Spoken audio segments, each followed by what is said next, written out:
In light of our brand new, unique and incredibly exciting domestic packages that we've created for you, we thought we'd bring you a little Q&A video on travel in Australia from Best in the Biz, founder and CEO of ecruising.travel and luxury brand Latitude 33, Mr. Brett Dudley. Welcome. Thanks, Emily. That's a pretty big introduction, but thank you very much. You're welcome. You deserve it. It's certainly been a crazy time in Australia, let alone around the world. But now as restrictions start easing, domestic travel is looking closer and closer every day. So tell us a little bit about your favourite destination and why. My favourite destination in Australia, people, of course, always ask me that question because I have been blessed and lucky enough to have been so many places in the world. People always ask me, what's your favourite place? And it's a really tough question because, like I said, I have been to a lot of amazing places. But I always come back to the Kimberley. In 2009, we actually chartered Orion and did a cruise from Broome to Darwin. And on that cruise, we had Bob Hawke and his wife, Blanche, and some of his friends and things. And he'd never ever been up there. And he couldn't believe it either that he'd never been there and how amazing it was. And it's quite difficult to explain to people why it's such an amazing place. Yeah. I mean, it's so you go onto beaches that maybe people had never been there before, or the rock art that's 30 or 40,000 years old, and it just has a sense of calmness about it, and it's just a really wild place in the world that not many people get to see. And there's all these really interesting things like Montgomery Reef, which is 400 square kilometre reef, which it's like an optical illusion. So at high tides, because the tides are so big up there, they're like 9 to 10 metres. When it's full tide, you can't see it, and then when the tide goes out, it's like the wash comes over the rock. Yeah, ocean. It's like it comes out of the ocean. So it's quite cool. But look, there's some amazing places up there. Even sort of east of Darwin, out East Arnhem Land, there's Mount Borrowdale, which is we took Bob there as well, and he thought it was something like out of Jurassic Park. It's so some of these places like Mount Borrowdale, Bamaroo Plains, which are lodges up there, only really accessible by plane. And I couldn't believe when I went to like Bamaroo Plains that we had things like that in Australia. These beautiful big wetlands with beautiful big lilies and high-speed boats, those airboats and things that you drive around in. I never imagined we had things like that in Australia. So I kind of got a taste for it. So, I started going up there quite a bit. I took my dad up there fishing, barramundi fishing, and just that whole, northern territory, the top of Northern Territory, Mary River, East Arnhem Land, and then across into the Kimberley. There's so much to see and explore there, and I've been there 3, 4 times, 5 times, and I want to just keep going back. And then there's Broome, of course, which is the first time I went to Broome, we got in a taxi to go to Cable Beach, and I started talking to the taxi driver as you do, and I said, "So how long have you been living here?" And he said, "Well, I came here 25 years ago on holiday." And I stayed for a week, went home and sold my house, and I've been here ever since. Moved back up. Oh, wow, that's incredible. Broome's another one of those places that people say, "What do you want to go to Broome for?" But yeah, it's a beautiful place. Lovely. Well, look, Australia is also surrounded by absolutely incredible and unique island hotspots like Kangaroo Island. I know that's definitely on your must-see list. Tell us about your experience there and why.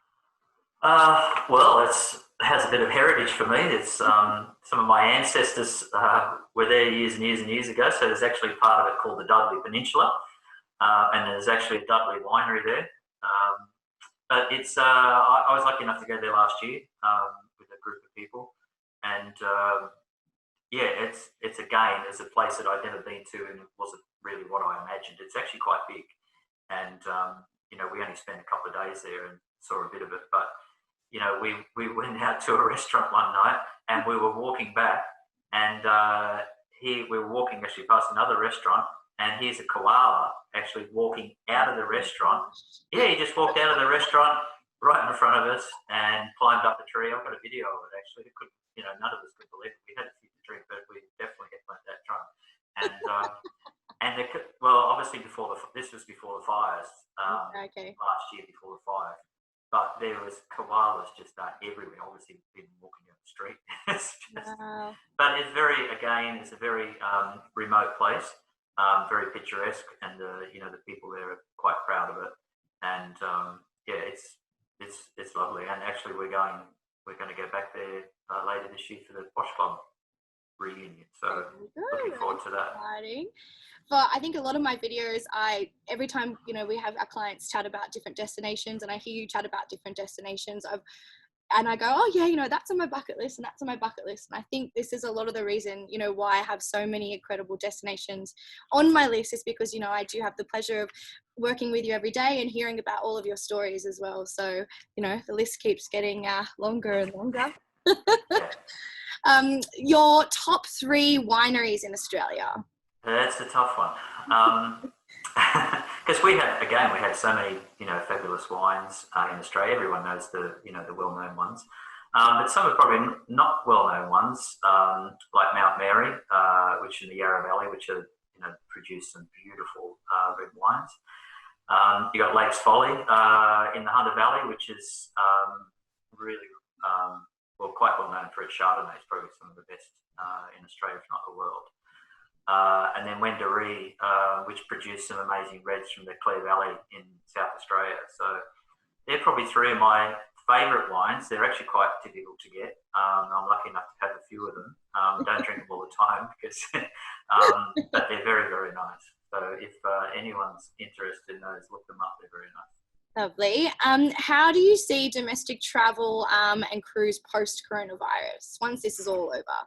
Yeah, that's a good question. I think domestic travel first. I think everyone's itching to get out, and as of, you know, the production for this video today, pretty well everything will be open soon, including the Queensland border, except for WA. But look, I think all those great, you know, domestic packages we've put together with the train and the Kimberley and all those sorts of things, you know, they've been really popular. And I think that shows that people want to get out. So I think from a domestic travel point of view, and obviously now the airlines are putting on more flights and those sorts of things. And we're lucky enough we haven't had any new deaths or anything in Australia for quite a long time. So I think people are quite, you know, confident to go out now. In terms of cruising, I know a lot of people are keen for it, but there's obviously still restrictions on it, and I think there's still a lot of work to with the cruise. From the conversations I've had with people, there's still a lot of work to do with the cruise lines and the government. And I think, you know, hopefully that'll open up towards, I don't want to make any predictions because I really don't know, but hopefully that'll all open up towards the end of the year. Yeah. What's the most important decision for you post COVID-19 of when and how you choose to travel? It'll probably be by car for a while. I don't think I'm ready to get back on an aeroplane just yet. Yeah. I don't think you're alone. No, look, I unfortunately almost died a few times when I was young of asthma. So the last thing I want is a bronchial disease. Yeah. So I probably will be driving to New South Wales. But I think when, you know, obviously, hopefully we don't get a second wave. Things will be okay, but yeah, I think I'll be driving around for a while. But then I think I'll put my toe in the water and get on a plane probably in a couple of months. Yeah, okay. And you've been to most places in the world. What's your top to-do list destination? Yeah, well, I have, and you know, it's actually, you know, been locked up for almost 4 months now.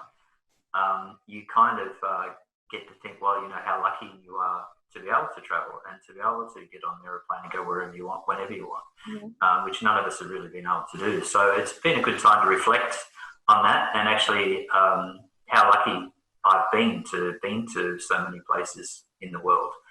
But it's a really, again, you know, it's a really tough question because I like so many places, and having been to so many places and seen so many places, there's more places that I want to go to.